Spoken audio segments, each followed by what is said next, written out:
Hello, everyone. Welcome to Beers with VCs, where we have casual conversations about the less talked about aspects of venture capital and startup building. We are your hosts, Sabrina Passman and Simon Lancaster, and today we are very excited to be joined by Adam Draper, who really needs no introduction. He's the founding partner at Boost VC, a fund known for bold bets on frontier tech, everything from crypto to space to sci-fi. Adam is also an author of Breakfast with Pops, and today we're very excited to be talking about his vision for, I guess, the next 10 years. Adam, we're thrilled to have you on the podcast. Welcome. How are you doing today? Thank you so much. By the way, I think you define Boost better than I do the one-liner. So I'm going to take that. You should do it, man. I like known for bold bets in frontier tech. It kind of has a good... I mean, it's valid. That's exactly what you guys do. So yeah. No, it's actually precisely what we do, and so I'm sort of wondering how we hadn't come to this. Sabrina's getting very good at these intros. We're rattling. We're always like throwing stuff through the old brain tube. So like that. Wow, I really love that. So thank you very much. Yeah, we invest in pre-seed. We try to be partner first in bold bets. Mm-hmm. I'm going to do something like that. We're going to do something like that. We're going to do it. Excellent. Well, welcome. We're going to introduce everyone's drinks today first. Simon, what are you drinking? You got a classic here. Spindrift lemon flavor. Classy. I've been trying very hard to get my kids off of soda. Not that they're addicted or anything, but they seem to like these. So stealing one. This is the dad tax. Just take one every few from them.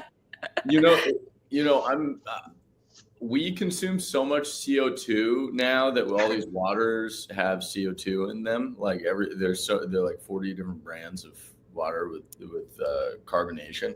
I think there was a CO2 shortage like a couple of years ago. Wow, the irony.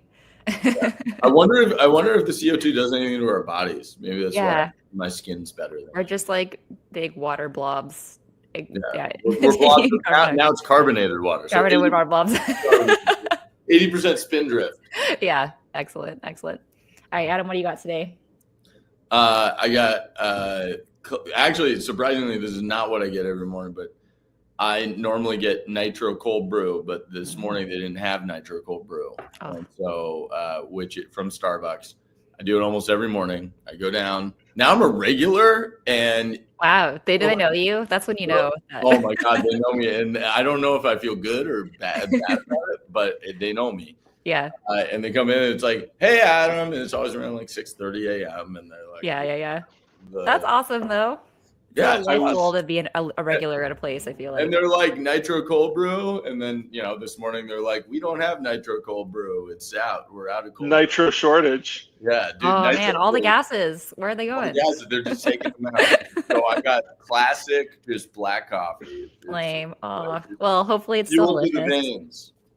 Okay, well, I got a little fancy. This is the same thing I had last week, but we've got a fake whiskey situation. It is cold pressed hops, so it has like no alcohol, but it has What's it called? It's called Nightcap from Three Spirit.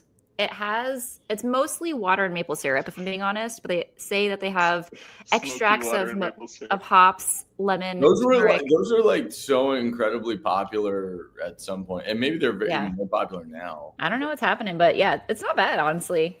I'm a fan. I think the non-alcoholic beers are really great now. Like they were not good for a long time, and then they got good, and now you're like, I can't tell the difference. And every once in a while, you're just like, hey, this is just it's a good, delicious beverage that I'm ready to drink. Yeah. Okay, well, I'm super pumped to talk about our topics today, Adam. I want to, speaking of frontier food tech and stuff like that, I guess, you have been known for making ridiculous out there bets way before everyone else. I would love to kind of introduce you to our audience around your investment mentality. And I think one of the common and things that you're known for is investing in crypto way before everyone else, and kind of identifying that as a movement that was going to be happening, I guess, back in 2016, would you say? Can you walk us through how you think about the world and why and how you're able to make crypto was 2012, so it was before. Cool. Before that. But Yeah, I mean, I'm happy to go through both. So the first part, what do I think about investing, or like my concept of it? We're like, I don't know. I'm a student of the craft, right? Like I'm always trying to figure out what the right way of thinking about everything is, and I'm willing to be wrong, which is probably very, very valuable in this business, because you're never right for that long, is sort of how it works. Or at least in my career, it's like you get these huge flare-ups of being correct, and then the wind's behind you and it's a huge gust, and then it just dies for a while. Another 10 years. And so so one of the things that I try to focus on is just great people doing hard things. And then the other sort of like way that I think about my scope to my like sniper rifle of trying to find great deals is I think venture makes it, I jokingly say this, but it makes it super easy to know what not to focus on, because everyone's focused on it. So like when everyone's running at AI, you just figure out what's being overlooked because of everyone focused on AI at the pre-seed. And you go look over there and you're like, oh, well, what else is dripping through our net? Oh, it's, material science and biology and like these other things where it's incredibly talented people who aren't getting swept up in translating artificial intelligence, just saying like, hey, we're trying to solve for, stem cells or cancer or whatever. Right. Totally. And so that's how I think about it. That's almost everything in a nutshell. It's just like great people who are doing hard things, important things. But it's a loaded statement, because important is like very, what do I believe is important? And what I believe is important is something that could potentially impact and change how the world works. And then on the other side, what's overlooked and is like we talk about it at Boost all the time. Hey, what's overvalued or undervalued today, right? Yeah, what is that thing? And then in crypto, I've been in crypto for my whole career basically. I was the first investor in Coinbase. Which let Brian Armstrong, it's going to end up being my most defining investment of all time for me personally, just because. Yeah, it's not indefinitely, but for now, yeah. Well, this is why, not because of the return, which is being nice, but I met Brian Armstrong, and then we at Boost got obsessed with Bitcoin. So I invested before I started Boost, and then at Boost we got obsessed with Bitcoin, and we were like, hey, we're going to invest in Bitcoin companies. So that one investment ended up force functioning me to get obsessed with the crypto industry. It became Boost VC's like identity for a while, where all we would invest in are crypto related opportunities. Or it wasn't crypto, it was Bitcoin. Yeah. And then over time, so now we're at 170 investments into the crypto ecosystem, and it's defined my career. Like people still look at me and they're like, you're that Bitcoin guy. And, I think of myself as the bold bet in frontier tech guy, but I love Bitcoin. I love the ecosystem. I'm still a huge supporter. Actually, right after this, we partner with the Draper Associates and Thesis on doing this sort of like accelerator program called Bitcoin Fi, and that's been really, really great for us to stay up to date on everything. And yeah, that's incredible. I think I want to circle back to like looking at undervalued things in general. Like, of course, that is like the name of Game Adventure, but to underscore that, I think there's a research report that listed the unicorns of the past 10 years. And in the year they were founded, none of them were the hot thing. And I think that's something that all VCs kind of, get disillusioned by and forget in the moment. They want to ride the wave of what everyone thinks is popular. But in reality, the things that actually become outsized returns in the next 10 years, you need to think, 10 years in advance, not what is currently hot. And that's obviously way harder said than done. Than said, the thing. And how have you structured your mentality around how you're doing that this year? And I really want to dive into your thesis around academia. Maybe we can. Yeah, and it's interesting how Booster we got there on shorting academia. Oh, you got shirts already. I got shirts. We just did a big print run of nicer shirts. I like normally like just Wait, Adam, but are there shorts? No, it's only orange pants today. I got orange pants on. You gotta get academia shorts, man. That sounds good.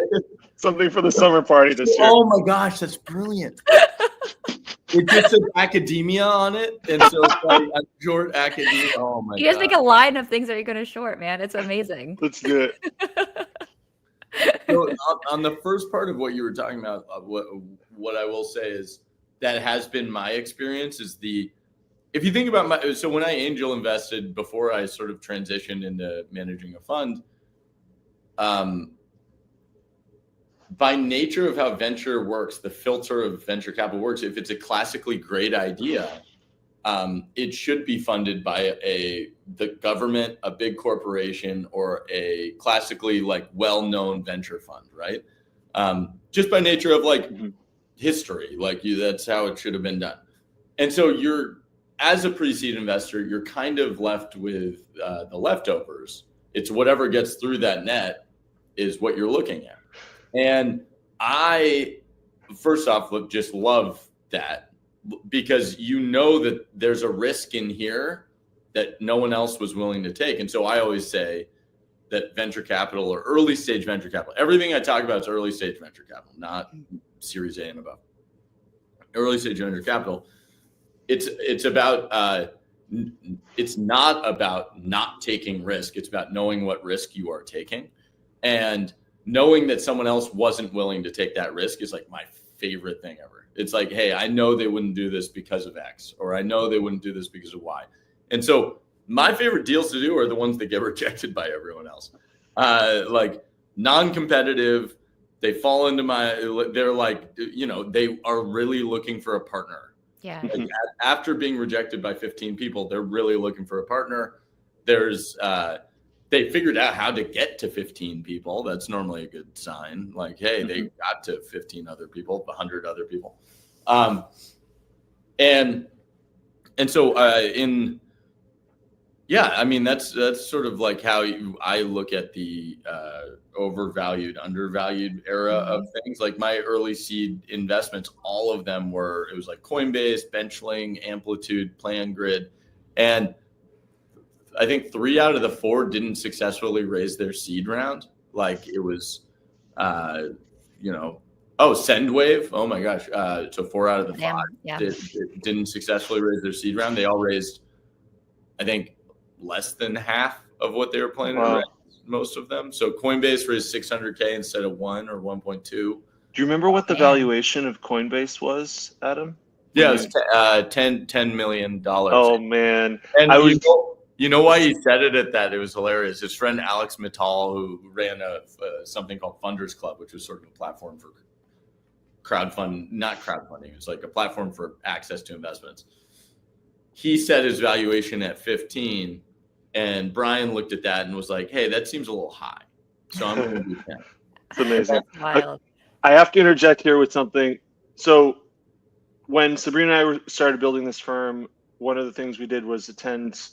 You guys were gracious enough to invite us to your summer party. It was like 3 years ago.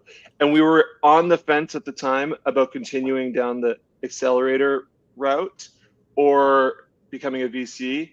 And actually meeting you and Gus, and also another person who I met there, David Dorsey at 11-2 Ventures, really inspired us to just be like value add, super early stage VCs, which we didn't even realize maybe at the time was possible. And one of the key things, you mentioned 10 million, I specifically remember Gus being like, oh yeah, we're quite strict on entry valuation. I think there's always exceptions, but and Coinbase, by the way, like he would have, if he would have taken a lower valuation, that never was the reason someone wasn't investing.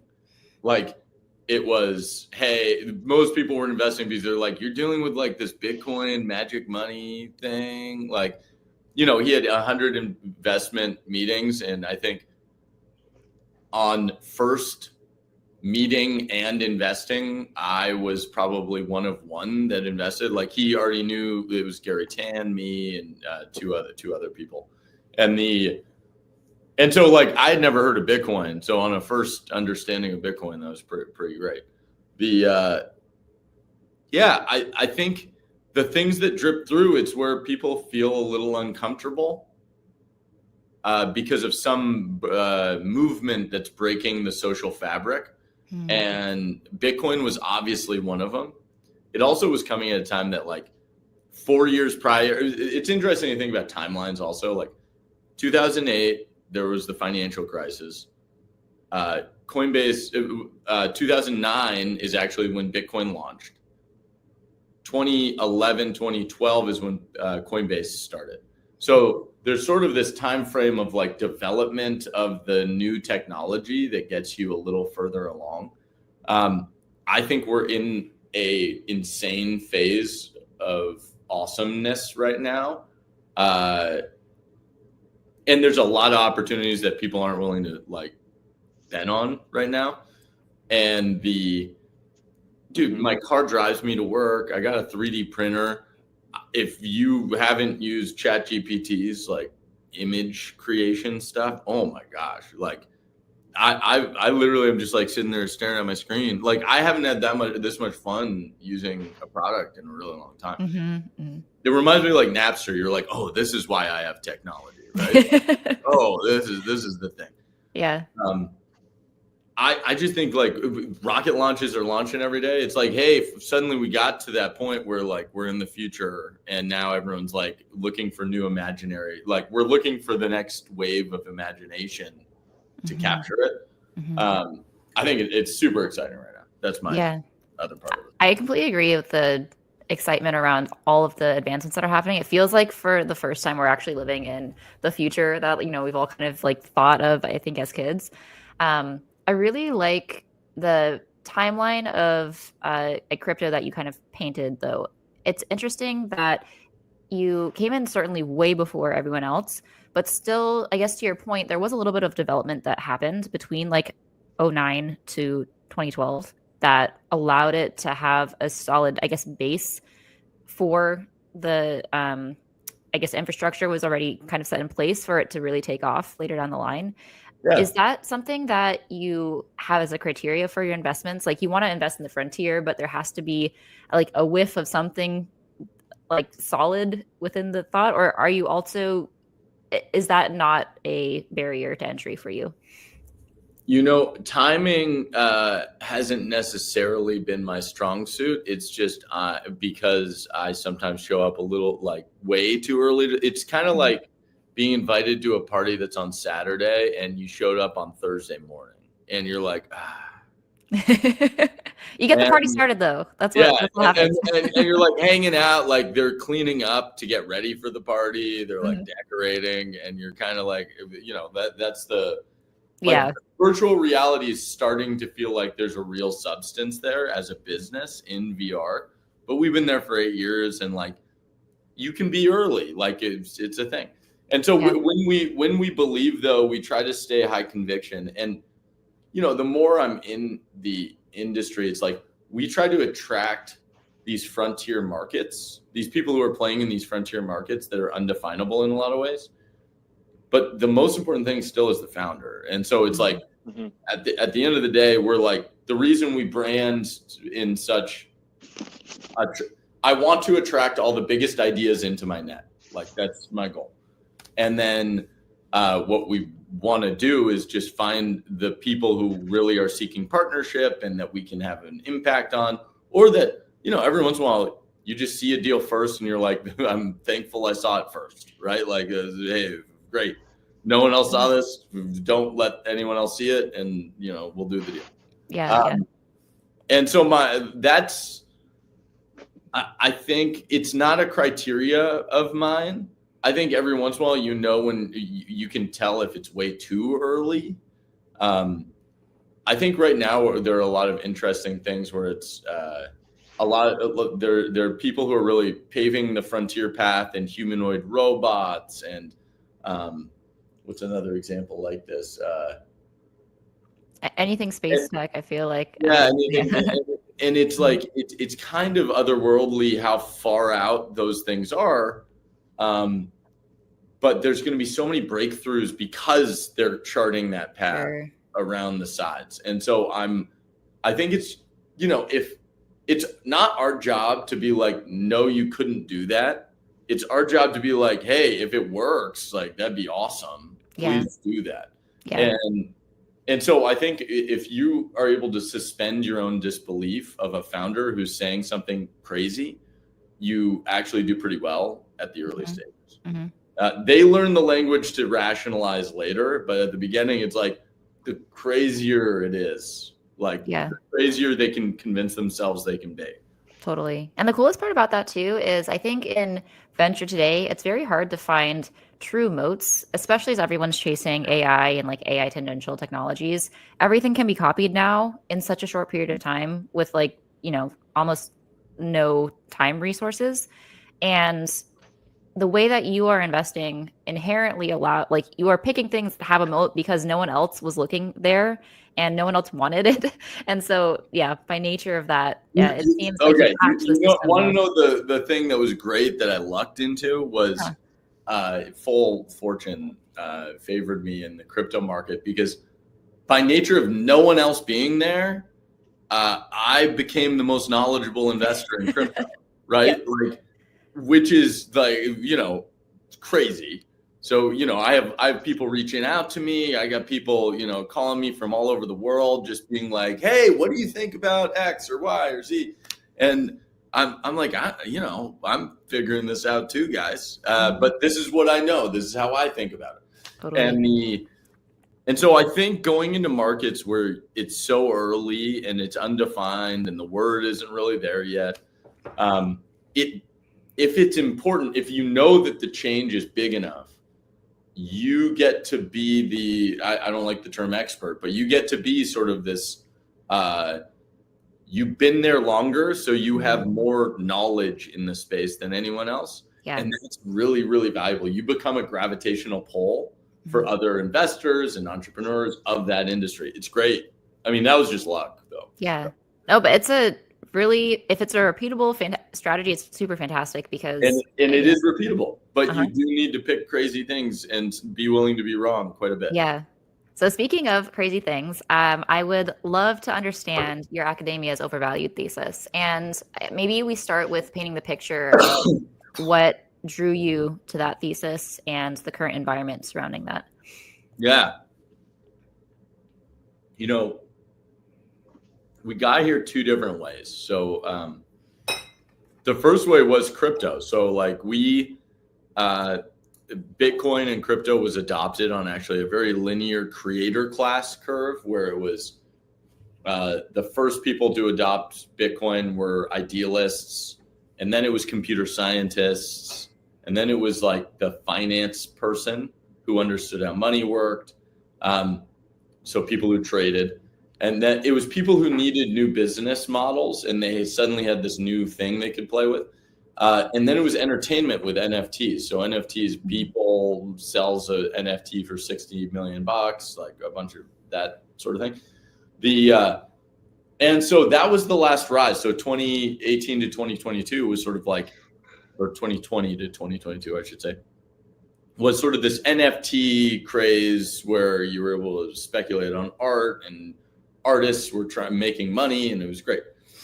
And so I started to think, well, what's another creator class that needs a business model? Because this seems to be a linear path that people are adopting on the fringe of somewhere that's been, they need a business model. They've been conditioned not to seek business models.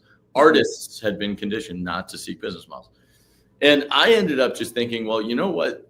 It seems like it just feels like the environment's very stuck in process is science. And like when people talk about science, it doesn't feel like everyone's talking about the same thing, and it's a little confusing. And if you ever meet a scientist, they're like, anytime you go to an industry and they think anyone's a sellout because they tried to make money, that's an industry to invest against. And so when you go and you talk to scientists, this is sort of how they all feel. It's very like enclosed. It's not open. They say like, hey, you can't tell anyone about what I'm working on, rather than like, I'm going to tell everyone about what I'm working on. And I was like, oh, that's interesting. And then on the other side, timing wise, the reason we thought now was the right time was there's been this rise in the industry. So another thing that I think is a really interesting question to ask yourself every like 6 months to a year as a VC is, what's the worst investment I could make? Okay. Not like lighting your money on fire, but what market, what technology would be the word, what would be the least obvious thing? And during COVID, the least obvious thing was investing in high CapEx. It was because COVID, everyone's at home, so digital's going nuts. No one's in the office. So the worst idea you could invest in was everyone in the office, high CapEx businesses that have like physical things. And so we started to invest a lot in aerospace because it was just like, hey, they have to be together and they have to, it was betting against the social movement, basically, of COVID.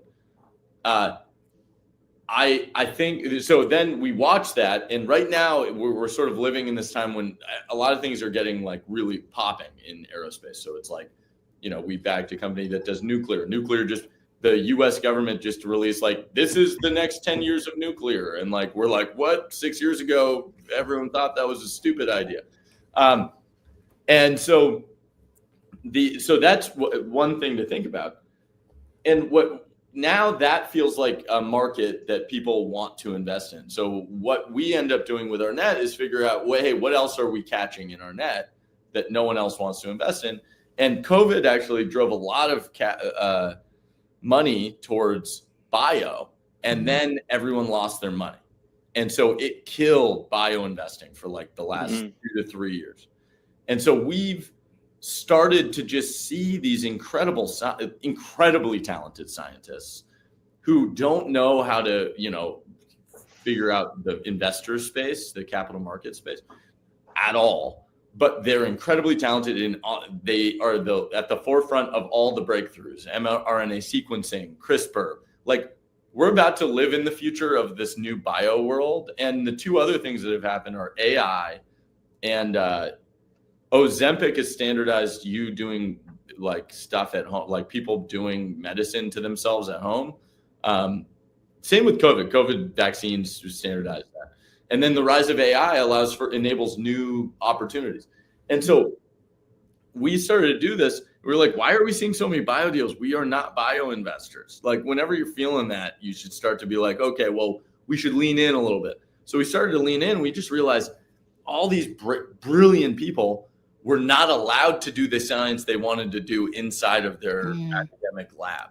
Yep. And they were like, hey, but it's best for the universe or humans, or, you know, hey, I can cure cancer and I'm leaving Stanford to do it, right? I could cure cancer and I'm leaving Yale, I'm leaving, you know, whatever. And we just saw this story play out so many times where we were like, hey, let's bet against the academic institution. Let's invest in all these incredible scientists. And so for the last like year and a half, we've really been doing this now. And I'm sorry, this has been a long rant. I just want to. No, this is awesome. Yeah. One additional piece of this, which is when you start to actually look at the academic institution rather than just the talent that's leaving for scientific purposes, you actually start to realize that that we've gone through the golden age of academia and we are on the other side of it. And it is not great anymore. So one of the examples I use is there are universities out there, and I won't, but that are like, you know, 10,000 student universities. Okay, how much money do you think a 10,000? I won't even use a specific, but a 10,000 student university does in revenue? Like, what do you think? 10,000 students, you know. New York. Yeah, I would assume it's in like, you know, couple like $100,000 per student. Yeah, so like a couple millions, I would hope. No more than that. $1 billion for 10,000 students. So 10,000 students times $100,000 a year is $1 billion. Okay, so Suddenly, Right.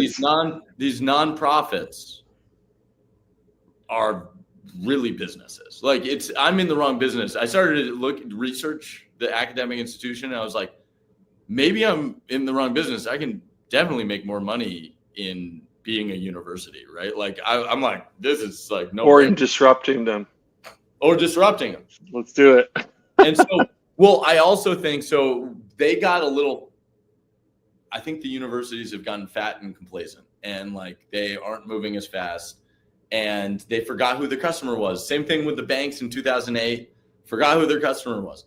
And so we're at this point where there's going to be a consolidation, and it's already happening. Mm-hmm. One university a week is closing. By the way, since the 1950s, it was like 100,000 students would graduate from universities. My grandfather always said, so you went to Yale, right? Yale, fantastic university. And he said, you know why I went to Yale? And he goes, Chuck Owens was going to Yale. So I was like, yeah, I'll go to Yale with you. You seem like we're friends.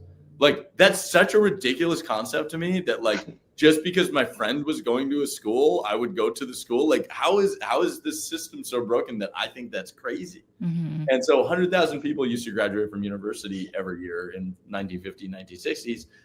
And, I'll show me an incentive and I'll show you the results, right? Like now it's 4.5 million students a year. Wow. Graduating. So like we're order of magnitude insanity. Mm-hmm. And there's all these middle market universities that benefit from it, but they're all collapsing now. They have small endowments, debt that is issued to them by banks. I've looked into this part really crazily. The debt that's issued to them, this is just all the information I have, so I figured I'd just like throw it at you. The debt, so universities will borrow money in order to develop bigger, buildings, buy more campuses, whatever.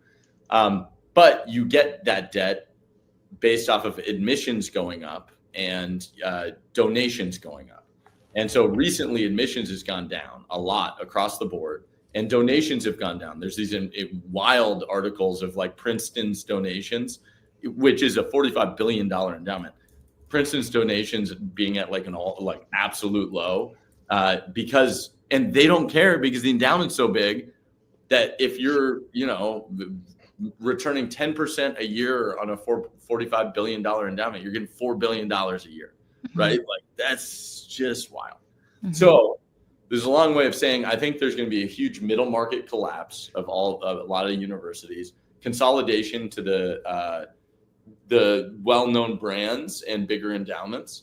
And I'm trying to figure out what the best way to bet against it is. Interesting. Yeah. So I have seen this trend play out as well. I think a lot of, even just within California, so many universities have been closing. And there's a couple of trends that I've been noticing that I'd love to get. This, I think, is in line with everything that you're saying. So 2 things. I've noticed that universities are actually just like giant businesses in disguise because there is a huge impetus to output rich alumni, and every university wants to get as much money as they can. Not that the Princetons are already well endowed, but all of these other universities are looking to increase their endowments to be of similar sizes so that they can kind of like survive in perpetuity. The problem with that is it's funneling all of the students to very specific types of majors with very specific types of curriculum. And it's making a very monolithic workforce. Yeah. It's a huge problem. Particularly, I've heard recently that MIT has consolidated their electrical engineering program with their computer science program. There's no longer a degree that's pure electrical engineering because they're trying to get everyone to funnel into AI. And that's a huge, for MIT to do huge that. Risk right now. Huge risk. The world needs electrical engineers, also, man. We need civil engineers. We need diversity of thought in general. We need people that touch the real world, right, Adam? Yeah. Cheers to that. So exactly. I think a really good analogy is like these huge. It's like a kid who's in third grade and shows aptitude for being good at basketball. And so that kid now just plays basketball for their entire life. Mm-hmm. That sort of feels like what's happening with the academic institution, where people are trying to like silo you into a bucket and then push you into that bucket by the time for like 10 years. And like, you know, at 18, you're like, wait, do I want to do this thing? Yeah. You know? Totally. And I think the same system's playing out where we used to have generalists and now everyone's trying to be like a very specialist thing. Like student athlete used to be a thing. Now it's just athletes, right? Like it's just, these people are being paid to play at these bigger universities. Like they're full out just, and I'm not saying that they don't deserve it. They're incredible athletes, but it is a professional sports team now. Like they travel, it's like 8 weeks of the year or something, 9 weeks of the year. So the whole system, I think we've gone all in one direction basically. And it has, okay, now get back to why this matters. My belief is that you need creative thought and freedom in order to create innovation and for those people to seek human endeavor. So like freedom delivers more unique concepts. So that matters to me personally. It might not matter to everyone. On the average, it probably is okay, like on the average. But we don't have systems set up for the freedom of thought and community. Yeah. And so I think what we are going to start to see over the next 10 to 20 years are competitive institutions that are more rebellious in nature. And where rather than like Stanford, it's going to be like, dude, rebellious platforms that are like the anti-systems. Have you ever seen the movie Accepted? I haven't. Fantastic movie. It's about these. I'm older than ever. I think you guys. I don't know. I just turned 39. Turning 40 this year. Okay, so you and I, game recognized game. There was a movie called Camp Nowhere, and I think that this inspired Accepted. But basically, Camp Nowhere was like these kids who came up with the idea of creating their own camp. It was in the 90s when everything was like this amazing, like kid freedom building things. Like Ninjas, Little Big League, Rookie of the Year, like all those movies, where it's like a kid doing something awesome and all the adults being idiots. And Accepted is these kids, 18-year-olds though, like who got rejected from university, starting their own school. And like, there's a scene at the end. I don't want to give anything away because if you watch it, I'm not giving you anything away. But there's a scene at the end where the guy gives that big speech at the end of a movie, and it's like, why can't you have your thing and us have our thing? Right? Like that's what we're going to run into. We're going to run into this war of the institution versus the creative outlet. And I think that both will exist. But we're going to start by having like fully native rebellion universities and then like universities trying to be rebellious. And it's going to be some sort of weird thing that happens there. Like there's going to be weird stuff.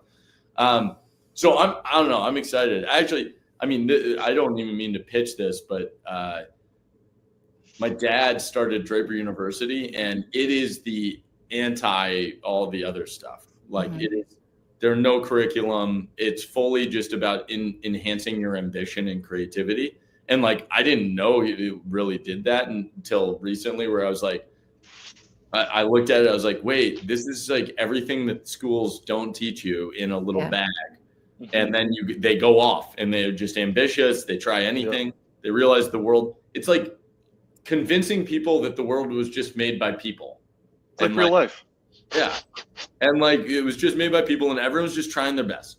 And like, you meet all these people who you think are like the icons of the world. And then you're like, wait, they're just people. And I like disagree with most of what they're doing. So I can do that. And I think that's a really important part of the system. So I'm spiritually just trying to, I actually don't think short academia is a hot take. Too many people sort of believe in it, but I do believe that it's stumbling through this weird transition period where it doesn't really know what it is. We're being distracted by like what's happening with the new administration. We're being distracted by like a lot of NIH under funding going down, like all this crazy stuff happening. But it's a real movement. It's happening. Mm-hmm. Adam, two examples. I'm not sure if you've heard of them. Have you heard of Olin University? What is it? Olin, near Boston. No. Definitely check it out. Maybe get an intern from there. They're a new engineering school. I think less than 10 years old. They don't have textbooks and they don't have conventional lectures. It's entirely project-based learning. Dude, love that. Yeah. How in a universe of artificial intelligence, how well is that going to do? Right? Like, hey, we're going to go build bridges, and you just like go build a bridge, and then you're like, hey, what? Here's what's the answer to this? I have to do this thing. Mm-hmm. I don't get. Why do I need to know this? This is gonna be awesome. Mm-hmm. Yeah. We've been fortunate actually. We had an intern from there, Ishan, and he did incredibly well. They're just incredible, as you'd expect, super hands-on learners and very able to learn from the real world versus what you learn in university, which is learning from textbooks and then regurgitating on a kind of useless exam. And I always felt like, am I crazy in school? Because I really don't learn from textbooks at all. I've never been good at learning from textbooks. Yeah, and then when I was released to the real world and I was like starting a company and I started Boost, like all of a sudden it's like you are only learning from the world. Mm-hmm. And like, I'm like, wait, this is awesome. Like, this is way better. Like, and I think some people can definitely, hey, education is great for growing up, or like the system's great for growing up, socializing. Like I do like to say that it's good. That's true. The social interaction. There's a conspiracy theory though, is that conventional education was developed for, creating a monolithic society, I guess. Creating people that can work in large corporations, which is now something that's also being disrupted, right? So business schools were started for that. Business schools were originally started to place people in an organization, in like, hey, I'm going to go to business school so I understand how corporate structure works. They've lost their way a little bit on what they're trying to teach, though, because the business doesn't function that way. I mean, corporations don't work that way anymore. Like corporations of the past 30 years, like they're way more dynamic now. And it's not like you sit at your 9-to-5 job and, execute one specific task for 30 years and then retire. It's like you have to constantly adapt your skill set, your knowledge base, and learn from the real world now. And so, yeah, I completely agree with what you're saying, Adam. I love that. Mm-hmm. Well, let's start Omni University. Project-based things is what transformed engineering for me personally. When I was in school, textbook learning was a pain in the ass. I didn't understand how to apply it. And then there was a team where it's like, oh, you could build this RC aircraft. And I was like, hell yeah, I want to join that team. Like, because apply the things that I'm doing. One of mine in high school was I was a part of the Claymation Club. And that's sick. The most fun part of that was like we had to make a movie. Mm-hmm. And by the way, Claymation, it's like picture, move, picture, move, picture. It's tedious, I've heard. and you spend 18 hours on it, and it's like 7 seconds long. And It was hilarious. It was a 16-second film that we made. Yeah. But learned a lot. You learn a lot from the outcome, right? Like, hey, we put out a product. Did people like it? Did people not? Why didn't they like it? And you get a good judge of it. Totally. I mean, I think this is my theory as to why the systemic problem has become so pervasive. Institutions, as you've noted, have grown the number of students in universities today is way, way higher, as you mentioned, than 50 years ago. In order to make that system monetizable and scalable, really, they had to make a scalable education system in which you are given the same textbooks to everyone. Everyone gets the same type of learning, and you are tested in the same way. And whoever rises to the top are the ones that do better. And then you give them that next crop of people the next set of opportunities. My dad actually has this ridiculous theory of colleges are like potato farms. You line up all your little potatoes in freshman year. You feed them all the same bullshit. The ones that thrive, you like scoop them up and you put them into the next, sophomore year, feed them a new level of bullshit. And at the end of your career, your college career, you're surprised why like all of your potatoes think the same. They only thrive in a certain environment. It's like everyone, but that's how you have to do it if you're wanting to scale a giant organization, right? Like if you're going to scale it to so many people. So I think capitalism potentially is the reason why our education system sucks. First off, the potato farm thing is fully accurate. However, what they tried to do was let people, it was like you were in this freshman year and you're being fed the same thing. And then they're like, hey, but you can feed yourself other things. And then they're feeding them different nutrients. And then all of a sudden it's like this hodgepodge of garbage. Like it's like, I have this concept I call the tragedy of scale. And that's the age we're living in. We live in the age of tragedy of scale. All of our institutions that were fantastic at one point because they were the best answer for how to solve the problem of mass education, mass banking, all of a sudden we went globalization and like we are globalized now, but like the infrastructure of the old institutions doesn't work. Mm-hmm. And so we've had to adapt and we're living in this phase of change for that. And like, we're sort of in the middle of this weird like tornado of chaos that's like, tons of people are going to get effed if they were committed to this. I shouldn't say effed, but like they are. If you're too much in the institution, if you're too much on the other side, and I believe that there's going to be this blending of dual institutional stuff. Mm-hmm. Right now, the people who thrive in these settings feel wild to other people. Like I always say, wild animals. Like I'm always looking for wild animals to back. That's what I'm looking for. Where you throw them in the middle of the jungle, and you know that they're going to be okay. Yeah, they'll survive. Yeah. And then other people start to figure out that they're going to be okay. Mm-hmm. Adam, I love the shamelessness. I just love it. Invest in scrappy leftovers and wild animals. Yeah, that's incredible. It's the leftovers and the wild animals. It's the dude, wild animal. A wild animal. Like in the last couple pitches you've gotten, in the last like 6 months of pitches, like you know the wild ones, right? Mm-hmm. Like those. Yeah, they stand out for sure. And those are the ones who are, they're nimble and moving, and like they're not good at articulating what they do really well normally. Because they've over-indexed for just like, I'm highly capable. Like they're like, I'm highly capable. I'm going to figure it out. Like, mm-hmm. I don't know, like I'll be fine. Mm-hmm. It's sort of how they have a feeling of I'll be good. Yeah. And it underscores their ability to adapt though, which is like the probably most important criteria for being successful in the startup world is your adaptability. So I resonate that a lot. Their ability to adapt is the most important thing. Mm-hmm. It's easily the most important thing. Yeah. Because the current's constantly changing, right? Like it's totally. I've been in so many markets now, and I've only been doing this like 15 years, 13 years, 12 as Boost, 3 as an Angel. Mm-hmm. And like, so the winds change so quickly where you feel like, oh, this is the worst. All my investments are getting beaten up or whatever. And then all of a sudden it's some random seismic thing happens, winds behind you, and you're like, oh, crap.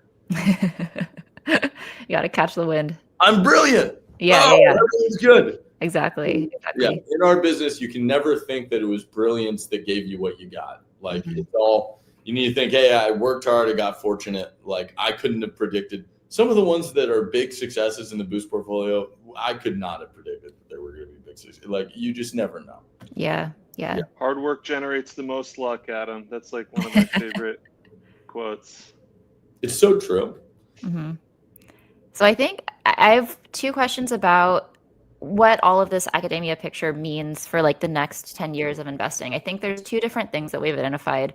First is like the systemic issues within universities themselves. And so that looks like, to me, figuring out companies and people that are looking to like uproot like the I keep using the word monolithic, but like the same structure applied to every single person at the lower levels of education.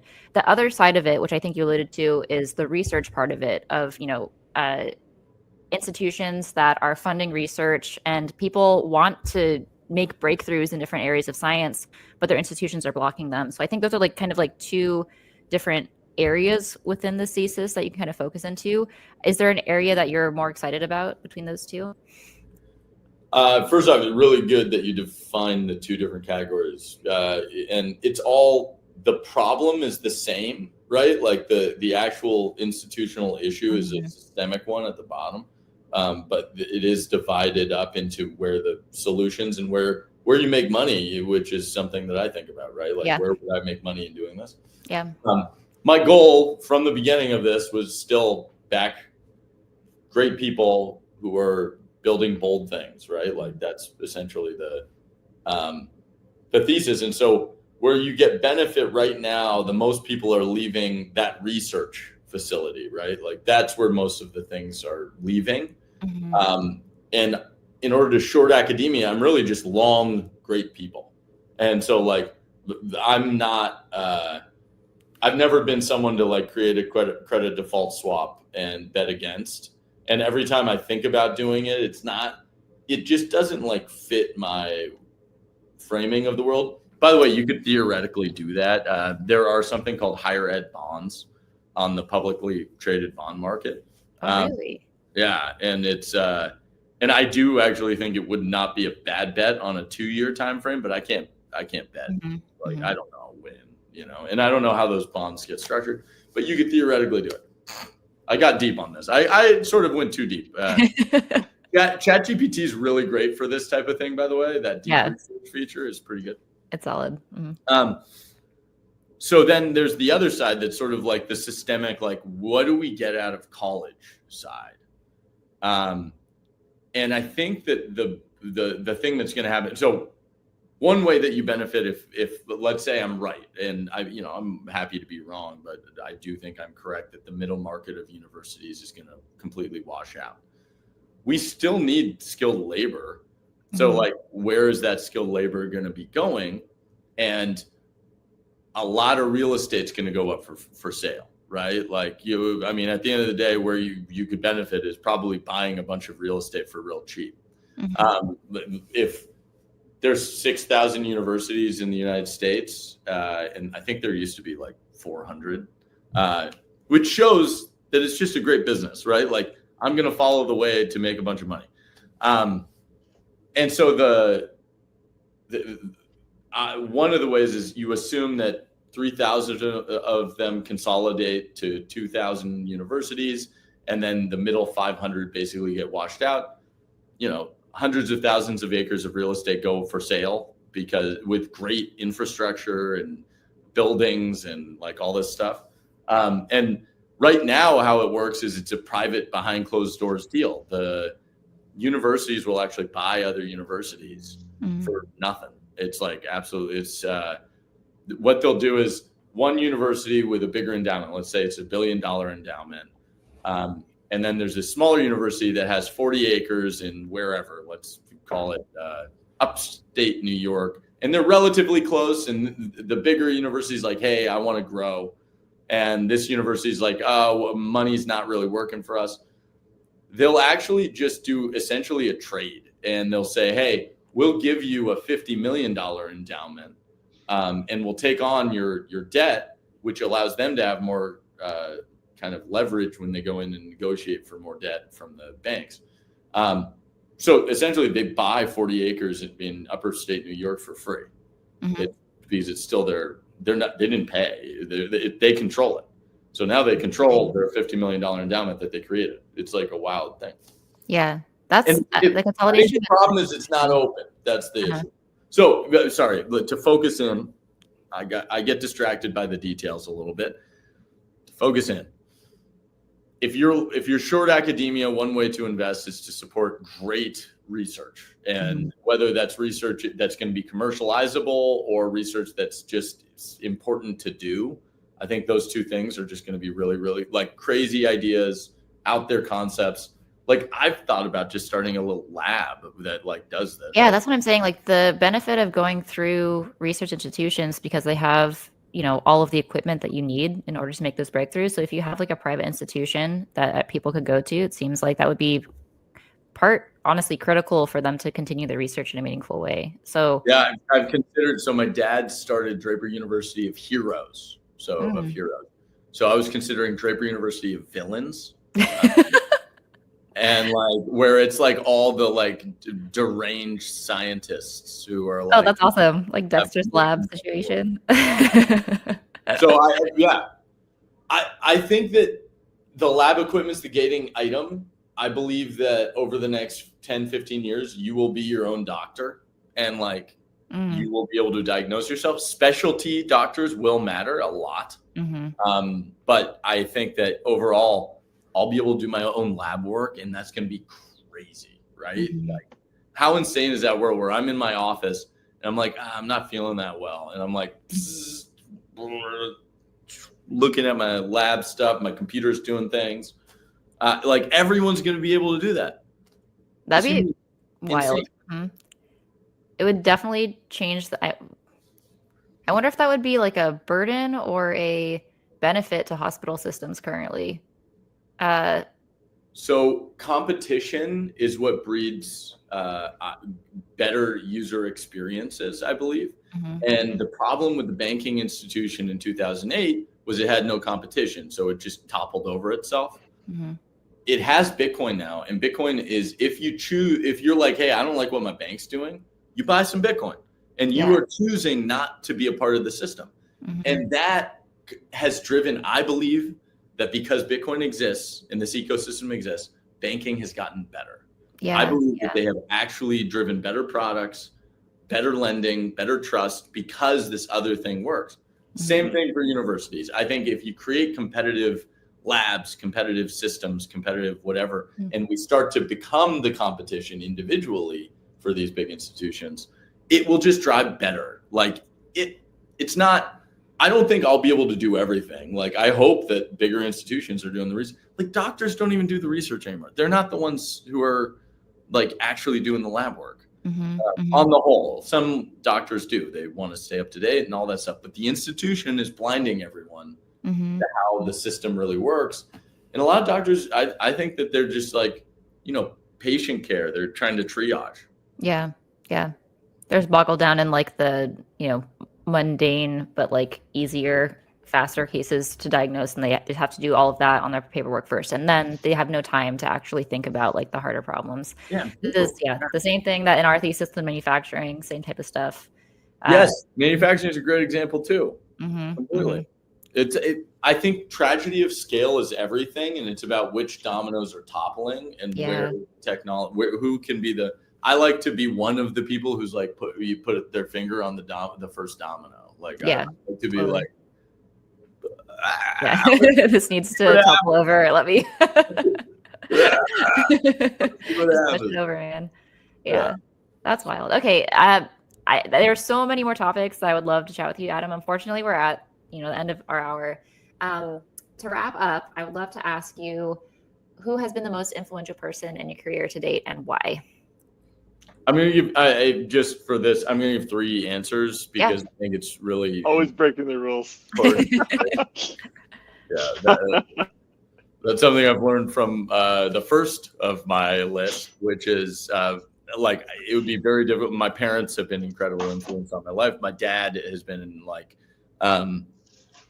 he's just a really, I just went to South America with him for 8 days to work. We were on a work trip.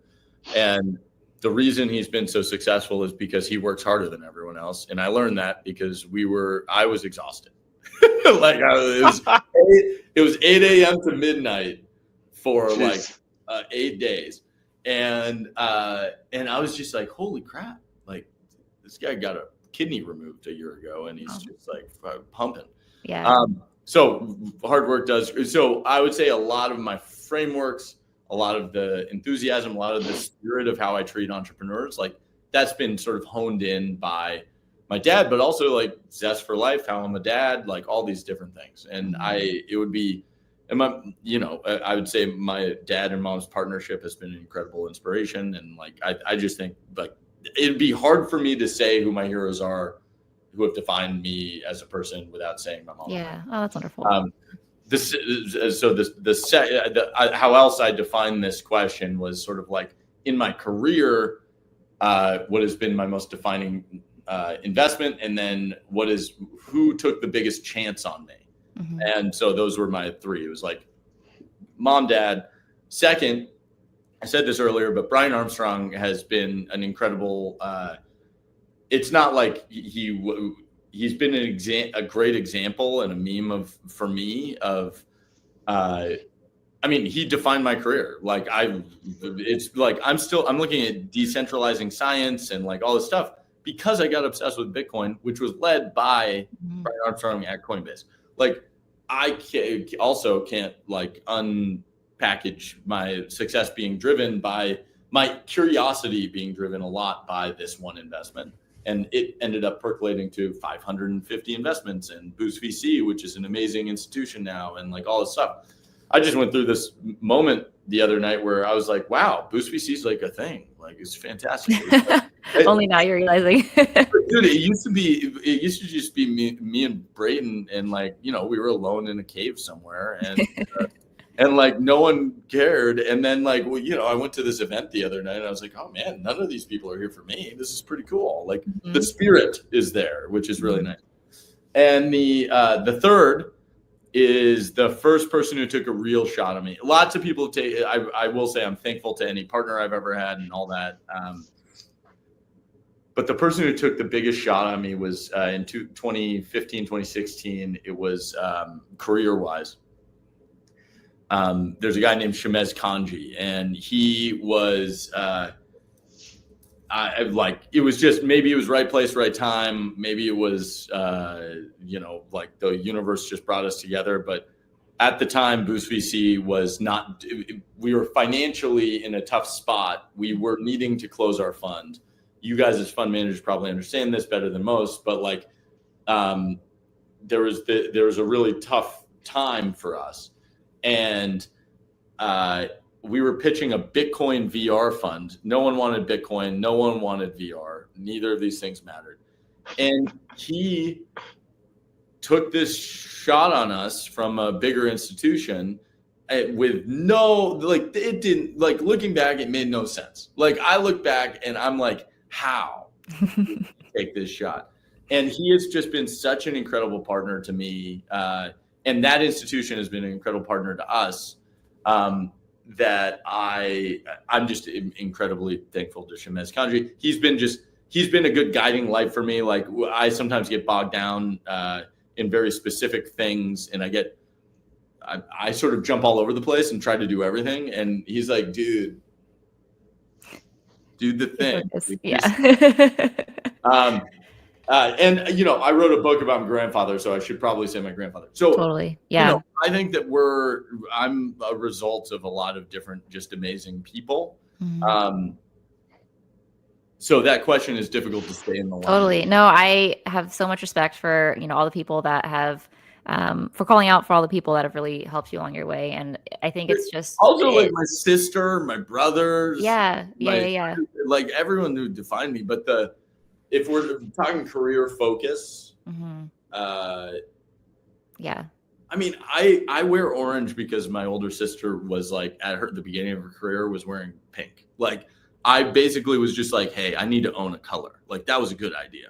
And like, turns out if you wear it for 8 years, it's a good idea. If you're wearing it for 7, it's not. So like, you keep going. Yeah, persevere. Persevere if you're going to keep wearing the same color. Own a color. Yeah. I don't know. I can point out very specific things that are very much me that were driven by very specific people. Yeah. And then superheroes. Stan Lee. It's a good question. I'm going to write down all these things and write them down. No, I mean, it's incredible to think through how many people have actually touched your own career and helps you in ways that as you're like opening up, there's so many nuanced ways that people have helped you in different capacities, like throughout your career. So it's so wonderful to hear about all of the different things that have really made an impact for you, Adam. I want to thank you so much for your time, and I really appreciate you sharing your insights and like questioning the status quo and all these. We really enjoyed this conversation. I have so many more questions for you after this, but for now, Yeah. Keep it here. Cheers to questioning and breaking the status quo. Break the system. Break the chains. I'm gonna wrap up. Thank you so much, Adam. Thanks, Sabrina. This has been Beers with VCs with Adam Draper. Have a great weekend. Cheers.